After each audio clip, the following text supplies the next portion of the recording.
What happens for 2018?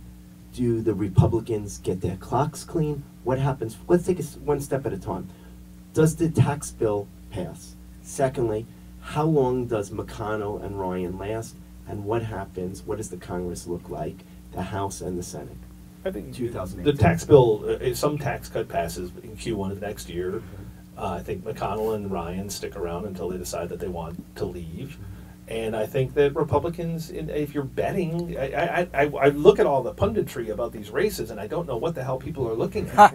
If you look at the Senate, Republicans should pick up seats. They shouldn't lose seats. There's 10 Democratic senators who are up for re-election in states that Donald Trump won. 5 of those he won by double digits. So the assumption that, and Republicans have very few difficult seats that they have to defend. So just based on, I try to look at it clinically. If you look at it clinically, Republicans should pick up seats in the Senate. How many? Then you say, well, it'll be most of them are pretty close, a couple seats here or there. So 2 or 3, something like that.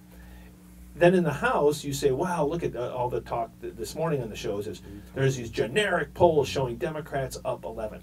Well, who gives a shit about a generic poll? What I want to know is there's 30 seats that are actually winnable by both parties. What's happening in those 30 seats? Are Democrats recruiting candidates that can win in a place that isn't New York City or isn't Chicago? If you're not doing that, you're not going to win those seats. And so and we could talk about this for hours, but a bunch of things have happened over the last 20 years that make the Republican advantage in the House very, very hard to undo. Not impossible to undo, but the way our districts have been drawn, the fact that liberals keep moving tighter into each other in cities and conservatives are running for the hills, those things are real and they're not easily changed. And so Republicans just have a built-in advantage for the House. And it doesn't, again, like Democrats could do it, but I don't understand why people are walking around under the assumption that that's going to happen.